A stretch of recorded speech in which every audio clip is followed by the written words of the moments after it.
El mejor regalo para nuestro aniversario sería que desaparecieras de nuestra vida para siempre, dijeron mis padres, pero no supliqué, puse a la venta el departamento que les presté y congelé sus pagos. Me llamo Sofía Ramírez, tengo 28 años, crecí en una familia que, desde afuera, parecía perfecta. Mis padres, Carlos y Elena Ramírez, eran los dueños de una cadena de restaurantes muy conocida en la ciudad, Sabores del Valle. 7 locales, todos con decoraciones impecables, menús que combinaban lo tradicional con lo moderno y una clientela que iba desde familias de clase media hasta políticos y empresarios. Para el resto del mundo, éramos la representación del éxito, una familia unida, próspera, con una vida de ensueño. Pero las apariencias siempre engañan, y detrás de esas puertas cerradas, mi vida estaba lejos de ser un sueño. Había sido la hija mayor, con todo lo que eso implicaba, la presión de dar ejemplo, de cumplir expectativas, de no fallar jamás.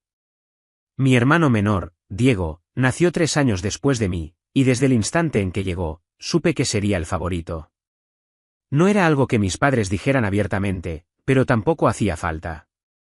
Se notaba en la forma en que lo miraban, en cómo le perdonaban cada error, en la manera en que celebraban hasta el más mínimo de sus logros, como si hubiera hecho algo extraordinario. Mientras tanto, yo siempre fui la difícil, la rebelde, la que nunca encajaba. No me malinterpretes, no crecí en la miseria ni nada por el estilo. Vivíamos en una casa decente, aunque alquilada, con un jardín donde mi madre organizaba reuniones sociales para impresionar a sus amigas. Íbamos a vacaciones en la playa, tenía ropa nueva, comida, y yo estudié en una de las mejores escuelas privadas de la ciudad. Pero el dinero no compra cariño, y aunque mis padres nunca me dejaron faltar nada material, emocionalmente siempre me sentí como una extraña en mi propia casa. Desde pequeña, supe que quería ser arquitecta. Me fascinaba dibujar planos, imaginar edificios, pensar en cómo el espacio podía transformar la vida de las personas. Pero para mis padres, eso no era apropiado. Mi madre, Elena, siempre decía que la arquitectura era cosa de hombres y que yo debería estudiar algo más femenino, como diseño de modas o relaciones públicas. Mi padre, Carlos, simplemente se reía y decía que ningún hombre querría casarse con una mujer que pasaba el día en una obra con casco y botas. Diego, en cambio, podía hacer lo que quisiera. Estudió administración de empresas, pero nunca trabajó de verdad. Mis padres lo pusieron a supervisar uno de los restaurantes, aunque todos sabíamos que solo iba a firmar papeles y a gastar el dinero que le daban. A pesar de sus críticas, me esforcé. Estudié arquitectura en la universidad, saqué buenas notas, hice prácticas en firmas reconocidas y poco a poco, construí mi propio camino. A los 26 años, con mis ahorros y un préstamo que pagué religiosamente, compré un departamento en el centro de la ciudad. Era un lugar hermoso, 2 habitaciones, un balcón con vista a la plaza principal, y una cocina que, aunque pequeña, era perfecta para mí. Estaba orgullosa. Era mío, fruto de mi trabajo, no de favores familiares. Mis padres, sin embargo, nunca lo celebraron.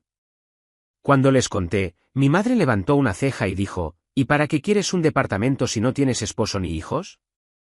Es una tontería gastar tanto dinero. Mi padre fue más directo, deberías haber invertido ese dinero en el negocio familiar. Eso sí sería útil. Diego, por su parte, solo se burló, qué lindo, Sophie, pero no te pega. Ese lugar parece de solterona. Aún así, cuando mi madre me pidió que les prestara el departamento porque querían vivir más cerca del centro para estar cerca de los restaurantes, accedí. No sé por qué lo hice. Tal vez porque, en el fondo, todavía quería que me quisieran, que me vieran como algo más que la hija que siempre los decepcionaba. Les dije que podían quedarse allí. También seguí pagando una cuenta compartida que usábamos para gastos familiares, como servicios, seguros médicos y hasta las vacaciones de mis padres. Era mi manera de contribuir, de demostrar que, a pesar de todo, yo era parte de la familia. Pero todo cambió cuando mis padres comenzaron a planear su 30º aniversario de bodas. Ese fue el momento en que todo se derrumbó, y yo decidí que no iba a seguir siendo la oveja negra que soportaba todo en silencio. El aniversario de mis padres no era solo una fecha en el calendario, era un espectáculo. Mi madre soñaba con una fiesta que dejara a todos con la boca abierta, un salón de eventos de lujo, catering con chefs internacionales, una banda en vivo, y hasta un fotógrafo que había trabajado con celebridades. Mi padre, por su parte, quería que la fiesta fuera una demostración de poder, una manera de recordarle a su círculo social que los Ramírez seguían siendo intocables. Y yo, como siempre, fui arrastrada al torbellino de sus planes. Al principio, me involucré porque pensé que era una oportunidad para acercarme a ellos. Ayudé a contactar proveedores, sugerí ideas para la decoración inspiradas en mis conocimientos de arquitectura, y hasta diseñé un plano para distribuir las mesas de manera que el espacio se sintiera elegante pero acogedor. Pero cada idea que proponía era rechazada. Eso es demasiado moderno, Sofía, decía mi madre. No queremos que la gente piense que somos pretenciosos, añadía mi padre, aunque todos sabíamos que la fiesta era exactamente eso, una exhibición de pretensiones. Diego, como siempre, no hacía nada. Llegaba a las reuniones familiares con su sonrisa perfecta, hacía un par de comentarios vagos sobre el menú, y todos lo aplaudían como si hubiera inventado la rueda. Mientras tanto, yo era la que coordinaba con el florista, la que revisaba contratos, la que se aseguraba de que todo estuviera en orden. Pero cada vez que abría la boca, sentía sus miradas de desaprobación. Sofía, no seas tan seria, me decían. Relájate, esto es una celebración, no una obra de construcción. La gota que derramó el vaso llegó una noche, unas semanas antes de la fiesta. Estábamos en la casa de mis padres, sentados alrededor de la mesa del comedor, revisando los últimos detalles.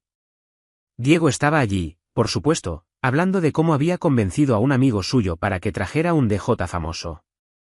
Mi madre no paraba de alabarlo, eso es lo que necesitamos, Diego. Algo que haga que la gente hable de esta fiesta por años.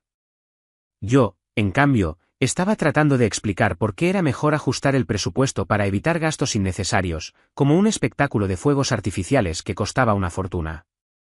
De repente, mi padre me interrumpió. Sofía, ¿sabes qué? A veces pienso que no encajas en esta familia. El silencio que siguió fue ensordecedor. Mi madre bajó la mirada, Diego soltó una risita nerviosa, y yo sentí como si alguien me hubiera dado un golpe en el pecho. Intenté responder, pero mi padre levantó la mano. No, déjame terminar.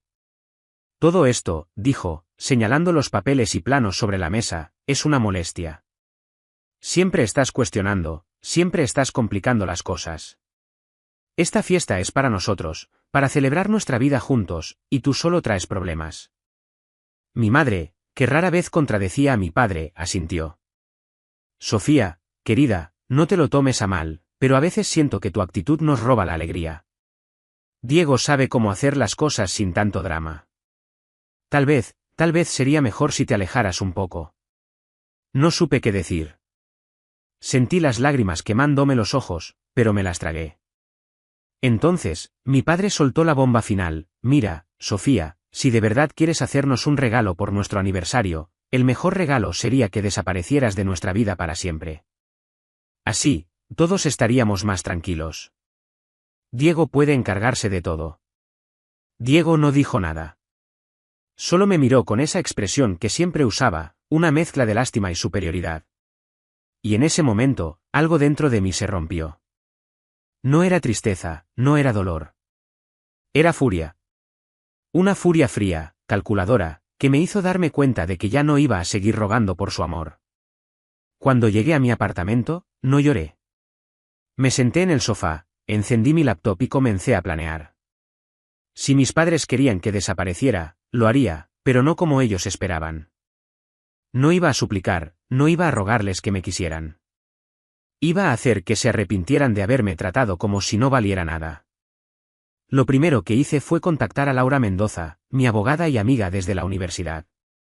Laura era una mujer directa, con un sentido de la justicia que siempre me había inspirado. Le conté todo, las críticas, el desprecio, las palabras de mi padre. Cuando terminé, ella me miró por videollamada y dijo, Sofía, tú no eres el problema. Ellos lo son. Y si quieren jugar sucio, tú tienes todo el derecho de defenderte. Le pedí que pusiera en venta el departamento que les había prestado a mis padres. Era mío, legalmente registrado a mi nombre, y aunque ellos vivían allí, nunca habían pagado un centavo. Laura me ayudó a redactar una notificación formal para que desalojaran el lugar en un mes. También cancelé la cuenta compartida que financiaba sus gastos. No fue una decisión impulsiva, fue una declaración. Si no me querían en su vida, no tendrían mi apoyo. Pero no me detuve ahí. Durante años, había tenido acceso a información sobre los restaurantes de mis padres. No porque quisiera espiarlos, sino porque, como arquitecta, a veces revisaba planos y permisos de los locales. Había notado cosas extrañas, licencias de operación que no estaban en regla, pagos a proveedores que parecían inflados, y hasta rumores de que mi padre sobornaba a ciertos inspectores para evitar multas. Nunca dije nada porque, a pesar de todo, eran mi familia. Pero ya no. Creé un blog anónimo, donde empecé a publicar información sobre prácticas cuestionables en negocios locales, incluyendo los de mis padres. No mentí, no exageré. Solo compartí hechos, fechas, números, nombres de proveedores. También escribí sobre el derroche en la fiesta de aniversario, detallando cuánto habían gastado en cosas como champán importado mientras sus empleados apenas ganaban el salario mínimo. Envié el enlace del blog a contactos en la prensa local y a algunos inspectores que sabía que no estaban en la nómina de mi padre. El blog se viralizó en menos de una semana.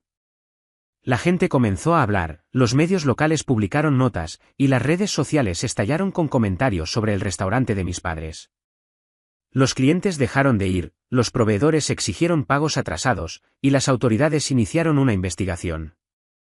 La fiesta de aniversario, que debía ser el gran evento del año, se convirtió en un desastre. La mitad de los invitados cancelaron, y los que fueron no paraban de susurrar sobre los rumores. Mis padres me llamaron, furiosos: Sofía, ¿cómo pudiste hacernos esto?, explotó mi madre sin siquiera un saludo. Su voz temblaba, pero no de tristeza, sino de rabia. Nos has arruinado la vida. La fiesta, los restaurantes, todo. Eres una desagradecida, una traidora. ¿Cómo te atreves a ensuciar el nombre de tu familia? No respondí de inmediato. Dejé que sus palabras flotaran en el aire, como si quisiera grabarlas en mi memoria. Luego, escuché la voz de mi padre, Carlos, que claramente había arrancado el teléfono de las manos de mi madre. Nunca debimos confiar en ti, Sofía, gruñó. Siempre supe que eras un error. Una hija no deseada, una vergüenza para esta familia. ¿Crees que puedes destruir todo lo que construimos y salirte con la tuya? Eres una desgracia. Sus palabras dolían, no voy a negarlo. Sentí un nudo en el estómago, como si alguien me hubiera dado un puñetazo. Pero no era la primera vez que me llamaban error o vergüenza. Lo habían hecho antes, en tonos más suaves, en comentarios disfrazados de bromas, en miradas de desaprobación. Esta vez, sin embargo, no iba a quedarme callada. Respiré hondo, y con una calma que ni yo misma sabía que tenía, respondí. Ustedes me pidieron que desapareciera de sus vidas, dije, mi voz firme, aunque por dentro sentía un torbellino. Me lo dejaron muy claro en esa cena, ¿recuerdan? El mejor regalo para nuestro aniversario sería que desaparecieras, eso dijiste, papá. Y tú, mamá, asentiste como si fuera lo más normal del mundo. ¿Lo hice? Desaparecí. Pero no como ustedes querían. Hice una pausa, esperando alguna respuesta, pero solo escuché sus respiraciones agitadas al otro lado de la línea. Continué. Hice todo por ustedes. Les di mi departamento, el que compré con mi esfuerzo, no con su dinero. Pagué sus cuentas, sus seguros, sus caprichos, mientras ustedes me trataban como si no valiera nada. Me criticaban por mi carrera, por no tener esposo, por no ser como Diego, su hijo perfecto que no ha trabajado un solo día de verdad en su vida. ¿Y saben qué?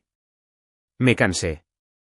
Me cansé de sus desprecios, de sus exigencias, de ser la hija que siempre sobraba. No tienes derecho a hablar así, gritó mi madre, pero su voz sonaba más débil ahora, como si mis palabras hubieran dado en el blanco. ¿Crees que eres una víctima? Nosotros te dimos todo, una casa, una educación, una vida que muchos envidiarían, punto. Una vida que muchos envidiarían, repetí, casi riendo de lo absurdo que sonaba. Me dieron cosas, sí, pero nunca cariño. Nunca apoyo. Cada vez que intentaba acercarme, me empujaban más lejos. Cada idea que tenía, la rechazaban. Cada logro mío, lo ignoraban. Pero a Diego lo aplaudían por respirar. ¿Y ahora, se atreven a llamarme desagradecida? Ustedes son los que deberían estar agradecidos. Yo los mantuve a flote, pagando sus lujos mientras ustedes derrochaban en fiestas para impresionar a gente que ni siquiera les importa. Mi padre intentó interrumpir, pero no lo dejé. Y no me hablen de destruir la familia, continué. Ustedes construyeron su imperio sobre mentiras.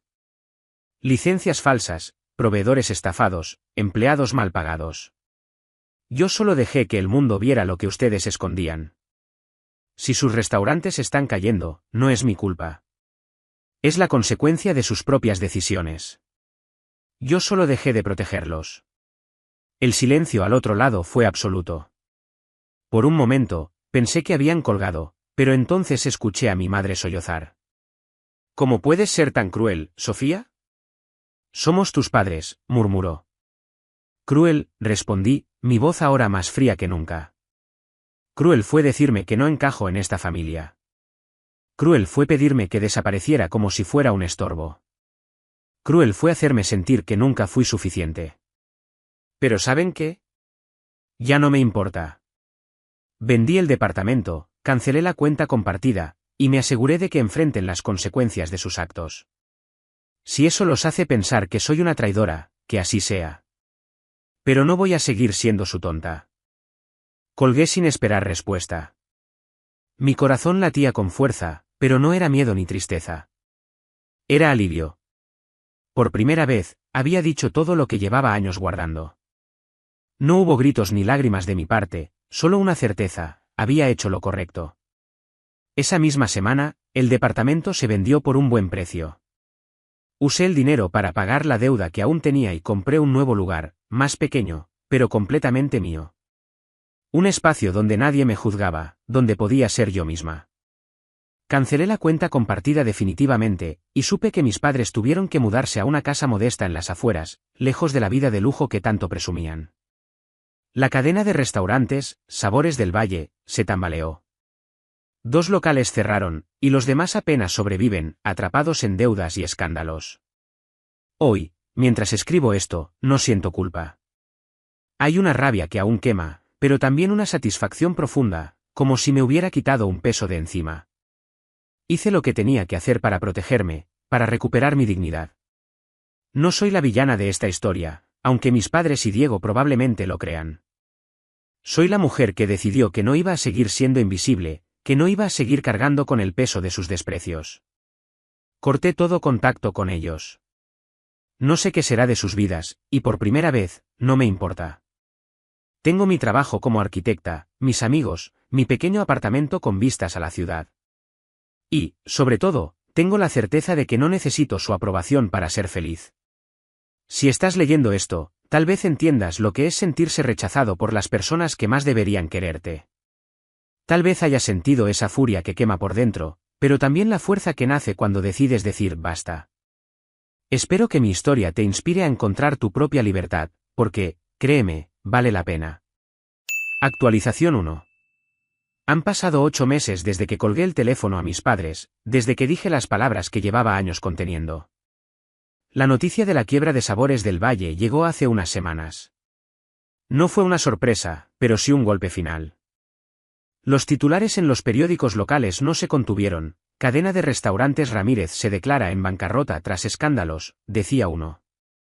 Irregularidades y deudas hunden a Sabores del Valle, proclamaba otro. Los 5 locales que quedaban cerraron uno tras otro, como dominós cayendo en cámara lenta. Los proveedores, hartos de pagos atrasados, cortaron todo suministro. Los empleados, muchos de los cuales llevaban años soportando salarios bajos y promesas vacías, se fueron en masa. Y las investigaciones de las autoridades locales terminaron de clavar el ataúd. Multas por licencias falsas y sanciones por prácticas laborales dudosas dejaron a mis padres sin salida. No me alegré, no realmente. No soy de las que celebran la desgracia ajena, ni siquiera cuando se trata de quienes me lastimaron tanto. Pero tampoco sentí lástima. Cada decisión que tomé hace 8 meses fue en defensa propia, un escudo contra años de desprecio.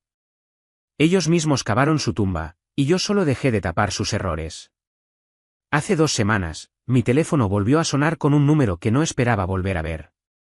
Era mi madre. Por un instante, pensé en ignorarla, pero algo en mí quiso escuchar qué tenía que decir. Tal vez curiosidad, tal vez un resto de esperanza que no sabía que aún llevaba dentro. Contesté. Sofía, soy yo, dijo, su voz más baja de lo habitual, sin el tono autoritario que siempre usaba. Necesitamos hablar. ¿De qué?, respondí, seca. No iba a darle la satisfacción de sonar cálida o interesada. Hubo un silencio largo, como si estuviera buscando las palabras. Luego, continuó, las cosas no están bien. Los restaurantes quebraron. No tenemos nada, Sofía. La casa, los carros, todo lo estamos perdiendo. Tu padre está destrozado. Diego no sabe qué hacer. Nosotros, pensamos que tal vez podrías ayudarnos. Eres nuestra hija, después de todo. Podemos arreglar las cosas, dejar el pasado atrás. Escuché un murmullo al fondo, y luego la voz de mi padre, más débil de lo que jamás la había oído. Sofía, por favor, dijo. Sabemos que cometimos errores, pero eres parte de esta familia. No puedes abandonarnos ahora. Necesitamos tu ayuda. Tienes tu trabajo, tus contactos, podrías ayudarnos a salir de esto. No pude evitar soltar una risa corta, amarga. ¿Ayudarlos? ¿Después de todo? Sentí la furia de hace 8 meses regresar, pero esta vez estaba mezclada con una claridad que solo el tiempo puede dar. Me tomé un segundo para calmarme antes de responder. Ayudarlos, dije, mi voz firme pero tranquila. Cuando yo necesitaba su apoyo, su cariño, su respeto, ¿dónde estaban ustedes? Me llamaron error, vergüenza, desagradecida. Me pidieron que desapareciera de sus vidas como si fuera un estorbo. Les di todo, mi departamento, mi dinero, mi tiempo. Y ustedes lo tomaron sin darme nunca una palabra de agradecimiento. Y ahora, cuando todo se les derrumba, ¿quieren que los salve? No funciona así. Sofía, por favor, intentó mi madre, su voz quebrándose. Éramos una familia. Podemos volver a serlo. Podemos perdonar y olvidar. Perdonar, repliqué, sintiendo que la calma se convertía en algo más afilado. Ustedes nunca me pidieron perdón. Nunca reconocieron lo que me hicieron. Durante años, me trataron como si no valiera nada, como si Diego fuera el único que importaba. Me criticaron por ser quien soy, por no encajar en su idea de lo que una hija debería ser. Y ahora, cuando las consecuencias de sus propias decisiones los alcanzaron, ¿esperan que corra a salvarlos? No. No voy a hacerlo. Hice una pausa, dejando que mis palabras se asentaran. Ustedes construyeron su vida sobre mentiras, sobre apariencias, sobre explotar a otros. Yo solo dejé que el mundo lo viera. Si están en la ruina, no es por mí. Es por ustedes. Y si quieren salir adelante, tendrán que hacerlo sin mí, porque yo ya no soy parte de su vida. Me lo pidieron, y lo cumplí. Sofía, eres cruel, gritó mi madre, pero su voz sonaba más desesperada que convincente. Mi padre intentó decir algo, pero solo escuché un murmullo ininteligible antes de que colgara el teléfono. No volví a contestar sus llamadas, y bloqueé sus números esa misma noche. 8 meses después, mi vida es mía. Mi carrera como arquitecta despega con un proyecto de viviendas sostenibles que siempre soñé. Mi pequeño apartamento, con paredes blancas, plantas y libros, es mi refugio. Mis verdaderos amigos están a mi lado, celebrando cada paso. No sé de Diego, solo rumores de que se fue a otra ciudad. Mis padres viven en un lugar modesto, lejos de sus lujos.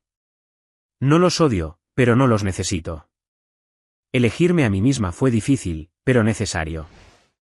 La libertad que siento no tiene precio, y no la cambiaría por nada. Suscríbete para más historias diarias.